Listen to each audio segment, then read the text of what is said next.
इस कंसेप्ट को समझना थोड़ा अलग, थोड़ा कंसेप्ट ट्रिकी है ये। क्या बोला था मैंने, जब भी आपको डायग्राम मिलेगी तो आपके सामने पहला क्वेश्चन ये होगा, इज इट ऑटोसोम या sex chromosome, is it autosome, या दूसरा क्वेश्चन आपके सामने होगा, इज इट डोमिनेंट या फिर समझ में आया? You have two questions, is it autosome या सेक्स क्रोमोसोम, सेकंड क्या होगा, डोमिनेंट या रिसेसिव। समझ में आया? हाँ। अब जरा इस तस्वीर को देखो। तस्वीर के पहले और कुछ अपने नियम लिखते हैं। लिखिए आप, ऑटोसोमल डोमिनेंट में और भी कुछ नियम है, वो लिखो। ऑटोसोमल डोमिनेंट लिखो, कौन कौन सा नियम है उसकी चर्चा करते हैं बेटा।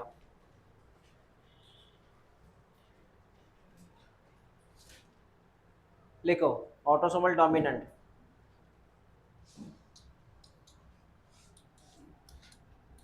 No skip any generation.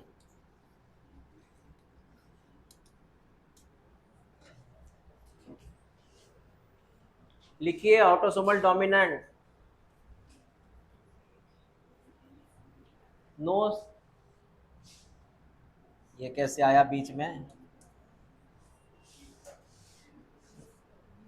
No skip any generation, मतलब हर जनरेशन में बीमारी होगी, हर जनरेशन में बीमारी होगी। नेक्स्ट लिखो नियम, affected parents can have unaffected children. Affected parents can have unaffected children.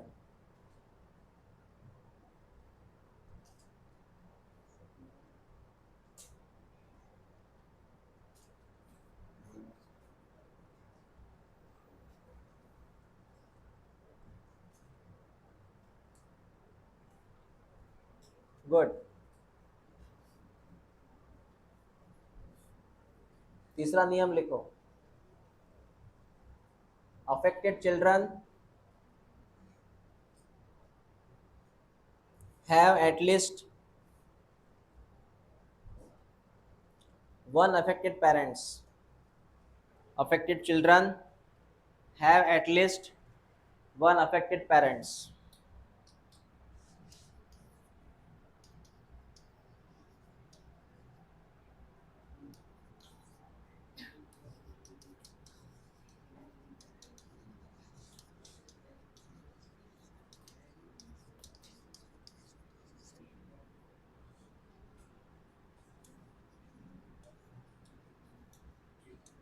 चल सुन, अभी मैंने क्या बोला बेटा, सुन ले, देख ले इधर। पहली चीज कि हर जनरेशन में अफेक्शन रहता है, हर जनरेशन में बीमारी रहती है, ईच एंड एवरी जनरेशन में बीमारी रहती है। देख ले, हाँ, ये है फादर अफेक्टेड, मदर अफेक्टेड रह भी सकती है, नहीं भी रह सकती, लेकिन दो में से एक रहेगा अफेक्टेड। इनके तीन बच्चे, इनके तीन बच्चे, इन बच्चों में ये वाला बच्चा जो है ये अफेक्टेड है और ये भी अफेक्टेड है। मेरा दूसरा नियम क्या कहता है, सुन। दूसरा नियम कहता है कि सभी बच्चे अफेक्टेड नहीं रहते, सभी बच्चे अफेक्टेड नहीं रहते, कुछ रहेंगे कुछ नहीं रहेंगे। वो आपने लिखा सेकंड पॉइंट, समझ में आया? पहला पॉइंट क्या लिखा तूने, नो स्किप एनी जनरेशन। इसका मतलब ये हुआ, इसकी शादी इसके साथ हुई, इनके दो बच्चे हुए, ये भी बना अफेक्टेड। मतलब तू देखेगा कितनी जनरेशन है बेटा यहाँ पे, generation one, generation two, generation one, generation three. तुझे नहीं लगता हर जनरेशन बीमारी है, हर पीढ़ी में बीमारी है? तो समझ में आया पहला point, no skipping any generation, हर जनरेशन में बीमारी होगी।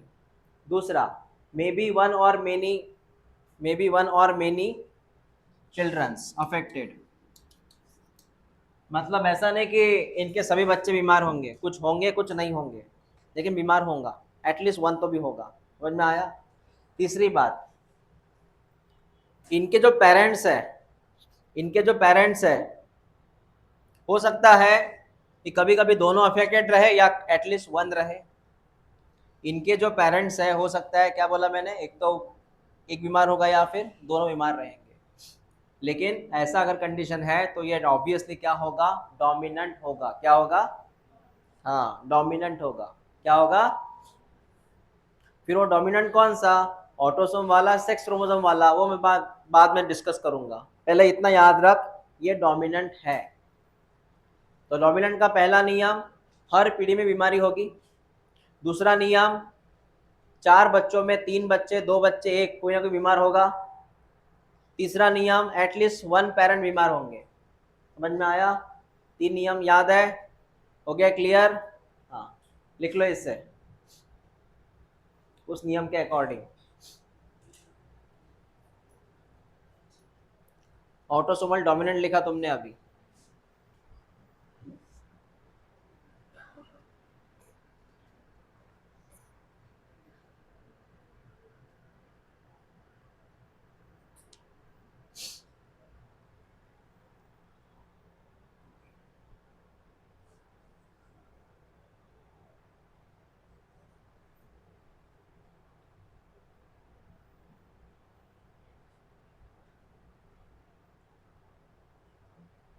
आप अकॉर्डिंग टू नियम चलो, आपको डायग्राम समझ में आ जाएगी।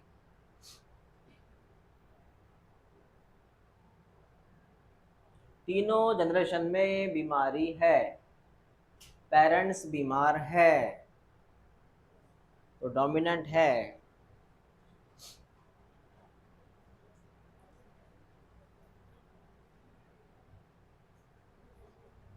हो गया बेटा?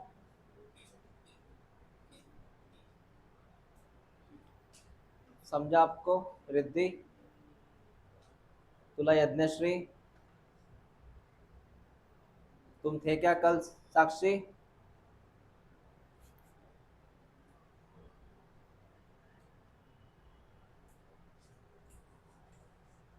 साक्षी दिख रहा है ये? अर्नव लेट का आला बेटा? होगा।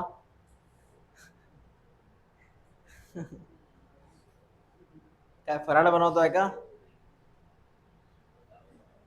साफसफाई तरी म्हटलंच यांनी मला, तो घरी आहे म्हणे सर.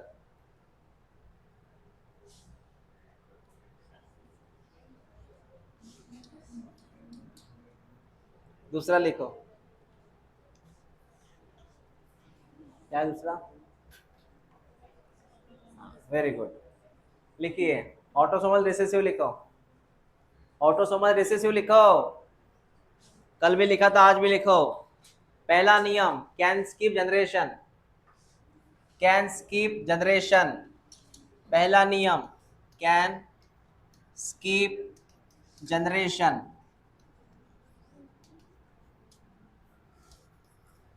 जनरेशन स्किप हो सकती है बेटा.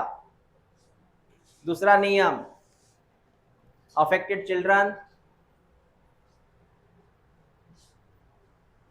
affected children can have, affected children can have unaffected parents. Affected children can have unaffected parents. देख,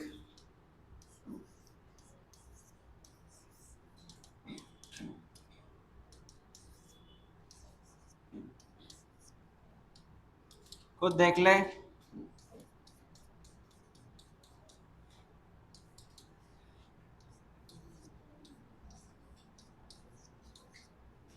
देख ले बेटा, पहली चीज, क्या जनरेशन हर पीढ़ी में बीमारी है? हर पीढ़ी में बीमारी है. कहीं है कहीं नहीं है. मतलब पहला रूल क्या था? स्कीपिंग हो सकता है बेटा. दूसरा नियम, बच्चा बीमार है, पेरेंट्स है क्या? बच्चा बीमार है, पेरेंट्स है क्या? मतलब सेकंड नियम समझ में आया? तो पहला है सर हर पीढ़ी में बीमारी नहीं है, और दूसरा ये है सर कि बच्चा बीमार है लेकिन पेरेंट्स है क्या? नहीं। तो ये क्या हुआ बेटा? Autosomal recessive. क्या हुआ? Autosomal recessive. समझ में आया तुझे? क्लियर हुआ तुझे? बोल। जहाँ पे जनरेशन जनरेशन अगर स्किप नहीं हो रही तो वो काय में आएगा? Autosomal dominant. जनरेशन स्किप हो रही है, पेरेंट्स कंपलसरी बीमार है, पेरेंट्स बीमार नहीं है।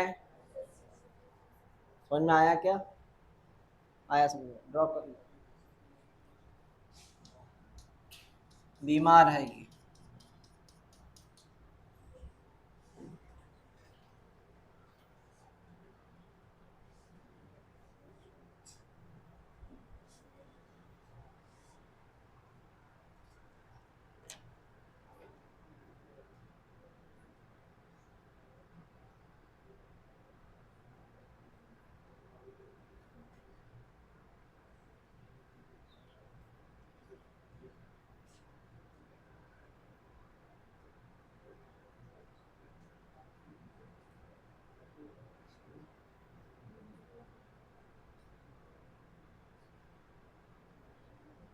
हो गया बेटा? क्या हुआ? हो गया लिखना ये? मैंने आपको अभी अभी क्लियर करवाया है ऑटोसोमल डोमिनेंट, ऑटोसोमल रिसेसिव, दो नियम आपके पास है। अब हम बात करेंगे आगे वाला। आगे वाला है सेक्स क्रोमोसोमल डिसऑर्डर। इसमें आते हैं दो चीजें, एक एक्स क्रोमोसोम, एक वाई क्रोमोसोम।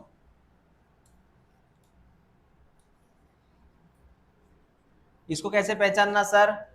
बेटा वाई को छोड़ दे फिलहाल, एक्स के बारे में ध्यान दे। एक्स क्रोमोसोम जो होता है इसमें दो चीजें आती है, एक होता है डोमिनेंट, एक होता है रिसेसिव। एक होता है डोमिनेंट, एक होता है रिसेसिव। मेरी बात समझना, डोमिनेंट रिसेसिव, डोमिनेंट और रिसेसिव।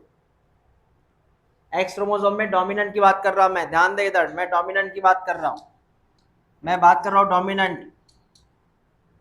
इसमें एक चीज याद रखना, अगर कोई फादर है उससे सन को बीमारी कभी नहीं होगी। बीमारी कहां से आ रही है? बीमारी कहां से आ रही है? तो फादर से सन में बीमारी कभी नहीं आएगी, कभी नहीं, कभी नहीं आएगी। समझ में आया? तो बीमारी कैसे आती है सर? बीमारी आती है फादर से डॉटर में। अगर फादर बीमार है और वो भी इस क्रोमोसोम की वजह से बीमार है, तो उनसे जितनी भी डॉटर बनेगी सबके सब बीमार होगी। ऑल डॉटर्स अफेक्टेड होंगी, क्योंकि ये डोमिनेंट की बात है। मैंने बोला क्या? समझा ना मैंने क्या बोला? क्या बोला मैंने? ये तो पहला कैंसिल ही हुआ। मैंने क्या बोला? कौन से फादर? अफेक्टेड फादर से एक्स क्रोमोसोम के जरिए सभी के सभी डॉटर्स बीमार होंगे। सर क्यों? रीजन सुनो। रीजन, अफेक्टेड फादर है, इसका मतलब ये है उनका जो एक्स एंड वाई क्रोमोसोम है, तो मैंने बीमारी एक्स क्रोमोसोम की बोली, वाई का उसमें कोई रिलेशन नहीं है। और यहाँ पर बीमारी डोमिनेंट से है। कैसे बीमारी है? मतलब ये मैं लिखूंगा कैपिटल डी। क्या लिखूंगा? अब सिंपल सी बात है, जब जब डॉटर बनेगी, जब जब डॉटर बनेगी, ये कैपिटल डी एक्स के साथ उस डॉटर में जाएगा। डॉटर में जो एक्स क्रोमोसोम आता है वो कहाँ से आता है? फादर से। बीमारी कहाँ से हो रही है तुमको? डोमिनेंट से हो रही है। कहाँ से हो रही है? डोमिनेंट से। आपको मैं एग्जांपल देता हूँ, एक एग्जांपल सुन बेटा, एग्जांपल सुनना।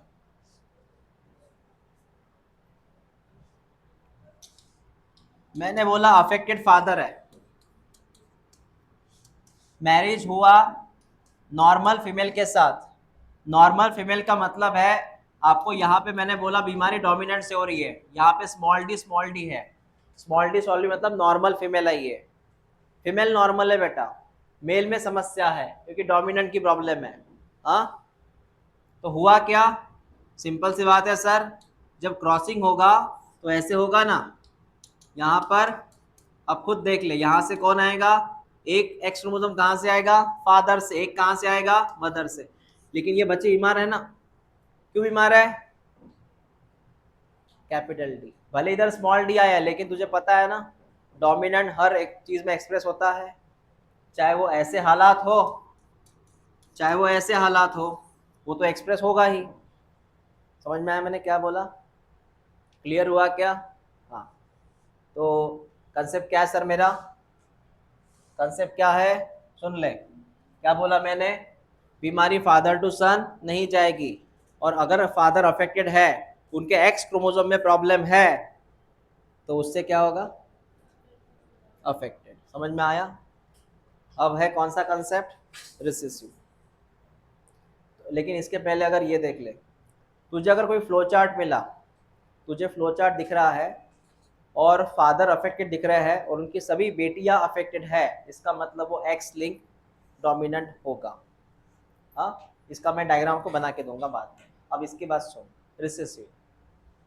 पहली चीज, रिसेसिव जो होता है ये बहुत कॉमन होता है, कॉमनली होता है ये ऑकरिंग। जैसे एक्स लिंक में रिसेसिव, तूने जितने भी नाम सुने हैं, कलर ब्लाइंड, हीमोफिलिया, ये सब यहाँ से आए हैं, रिसेसिव से। हाँ, यहाँ से आए हैं। इसमें क्या होगा सर, इसमें बेटा होगा पैटर्न क्रिस क्रॉस। नाम सुना है तूने, सुना है ना नाम, grandfather to carrier daughter to grandson, सुना कि नहीं सुना, वो कलर ब्लाइंड, हीमोफिलिया। हाँ, नाना से बीमारी उनके बच्ची में आई, बच्ची की बीमारी उसके बच्चे में गई, सन में गई ना। हाँ, इसमें क्या होता है सर, इसमें फादर का डिसीज मदर में जाता है, फादर का डिसीज बच्ची में जाता है, that is called as daughter, और मदर का डिसीज सन में जाता है। काय में जाता है, सन। और ऐसा नहीं कि ये हर एक में जाता है, क्योंकि ये रिसेसिव बीमारी है तो इसमें अलग अलग ऑप्शन है। फादर की बीमारी कहाँ गई, डॉटर मिले, कंपल्सरी नहीं कि सब में जाएगी। दूसरा मदर का बीमारी सन में, लेकिन बीमारी कहाँ सी है, ये रिसेसिव। ये कभी कभी एक्सप्रेस होगा भी, कभी कभी नहीं भी होगा। सर कैसे, मीनिंग सुन, मीनिंग क्या है, ये बीमारी तभी होगी बेटा जब दोनों डी स्मॉल होंगे, तब फीमेल को बीमारी होगी। जब दोनों डी क्या होंगे, स्मॉल, तब डिसीज होगा। लेकिन अगर ऐसा हुआ तो एक कैपिटल डी स्मॉल डी, बीमारी होंगी क्या इसमें, नहीं, नहीं होंगी। दोनों डी कैपिटल रहे, बीमारी होंगी क्या, नहीं होंगी। बीमारी कब होंगी बेटा, जब दोनों डी क्या रहेंगे, स्मॉल रहेंगे। ये नियम जान लो एक बार, बोलो। फादर से सभी बच्चियां बीमार हो रही है, सभी के सभी, इसका मतलब वो कौन है, डोमिनेंट। कौन है वो, डोमिनेंट। और जब क्रिस क्रॉस की बात कर रहा मैं, क्रिस क्रॉस का मतलब जानता है तू, क्रिस क्रॉस का मतलब जानता है ना तू। जैसे कि ये फादर से ये बनी डॉटर, डॉटर का ये सन, तो फादर से डॉटर, डॉटर का सन, ये कौन बना, रिसेसिव।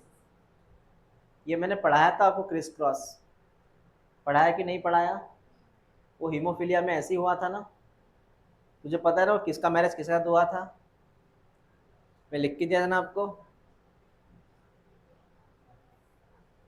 किसका मैरिज हुआ था,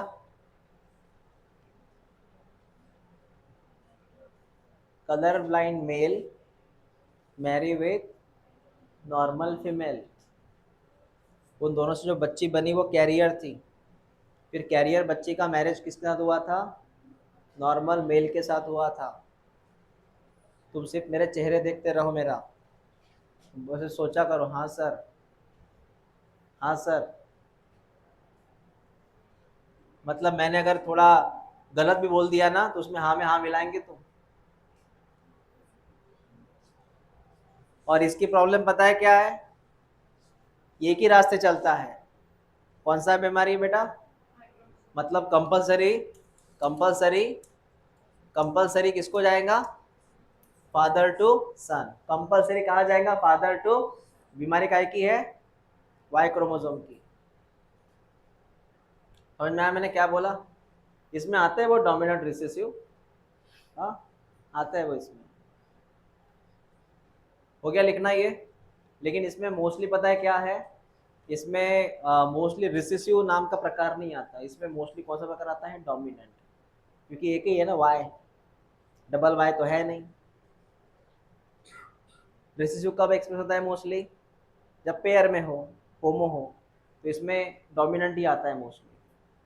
ये डोमिनेंट आती है मोस्टली बीमारी, लिख लो इसे।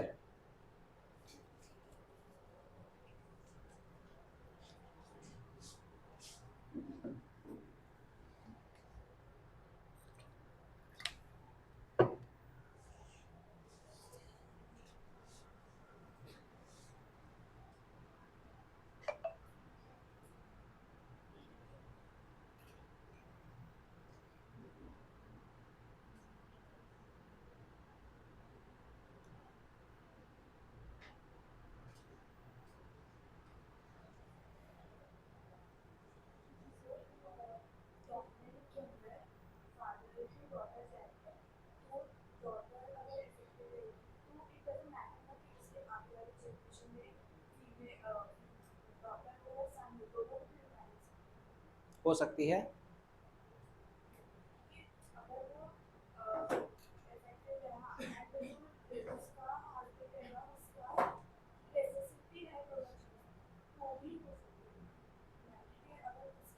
काय में? डोमिनेंट में? डोमिनेंट में डॉटर बीमार हो गई।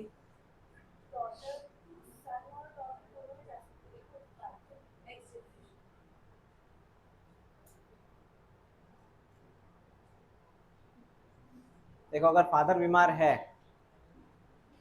तो ऑब्वियसली डोमिनेंट की बात मैं करूं तो उसकी बच्चे में बीमारी गाएगी।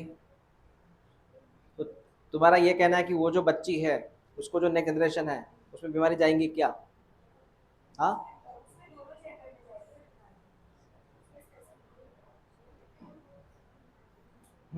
ओके, वो क्वेश्चन है, बताता हूँ।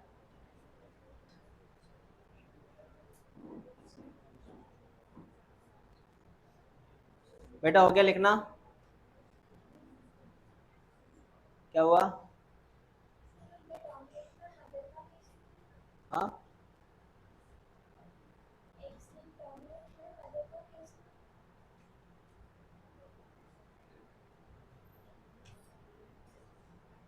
मदर का भी हो सकता है, ऐसा नहीं, मदर का भी हो सकता है। इसकी बात कर रहे हैं डोमिनेंट में सिर्फ फादर का ही क्यों है? हाँ, मदर का भी हो सकता है, बताता मैं वो भी। ये लिखना हो गया आपका।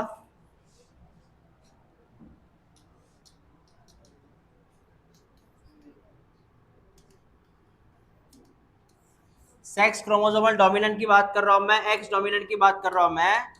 तो यहां पर सुन बेटा, फादर कैपिटल डी वाई, इनसे जितनी भी डॉटर बनेगी वो सब के सब रहेंगे अफेक्टेड। ये कंपलसरी है, ये कंपलसरी है, ये कंपलसरी है। रहा सवाल फीमेल का, मदर का,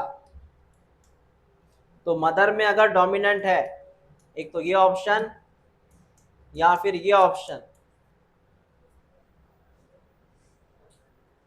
बराबर है?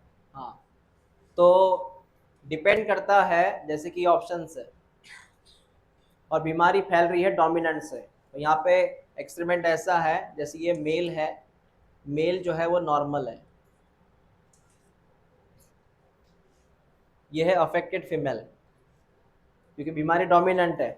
डोमिनेंट है तो ऑब्वियसली जहाँ पे कैपिटल डी आएगा वो अफेक्टेड रहेंगे, अफेक्टेड फीमेल, अफेक्टेड फीमेल। हाँ, दो में से एक option, marry with normal male. अब तू बता यहाँ पे ऑप्शंस क्या बन सकते हैं? यहाँ पे ऑप्शन बन सकते हैं वैरायटी वाले। कैसे क्या? सुन, पहले हम इसको जांच लेते हैं। अगर ये फीमेल है, क्योंकि फीमेल में कौन सा जीनोटाइप आएगा पता नहीं ना, अगर ये फीमेल है तो बता अभी इनमें क्या होगा, फीमेल कैसे बनेगी, अफेक्टेड बने। दूसरा ऑप्शन,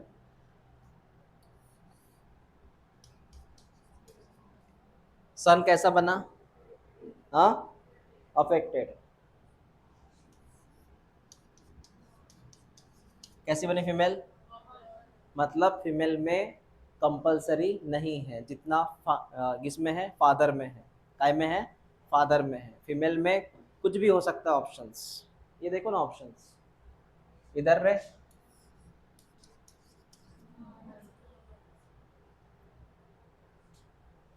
ये एक ऑप्शन में रख दिया, ठीक है। तो फीमेल में ऑप्शंस हो सकता है, मेल में ऑप्शन नहीं है, यहाँ कंपलसरी है, ये बोला मैंने, इसलिए मैंने वो फीमेल के बारे में बताया नहीं, यहाँ बताया ये रूल।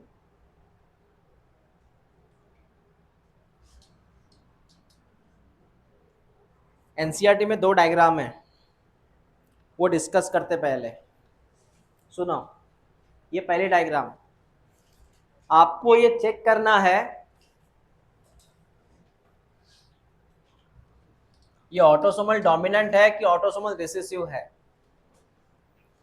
तो सर आपने ये कैसे पहचाना कि ऑटोसोमी है, ये ठीक है डोमिनेंट रिसेसिव की बात है, लेकिन ये कैसे पता ये ऑटोसोम है, सेक्स क्रोमोसोम क्यों नहीं बोला आपने यहाँ पर, क्योंकि सेक्स क्रोमोसोम की एक प्रॉब्लम ये है बेटा, अगर यहाँ पे कोई ये मेल है या अफेक्टेड है और इनसे बनने वाले, इनसे देख बेटा, पहले मैं ऑटोसोम और सेक्स क्रोमोसोम के बारे में बता दूं कैसे पहचानना। ये मेल है अफेक्टेड और इसके इसके 3 बच्चे बने, 3 बच्चों में 2 मेल सन बने और दोनों अफेक्टेड है, तो यहाँ कंपलसरी आप बोल सकते हैं या फिर आप एक अंदाजा लगा सकते हैं बीमारी सेक्स क्रोमोसोमल है, वो भी वाई लिंक।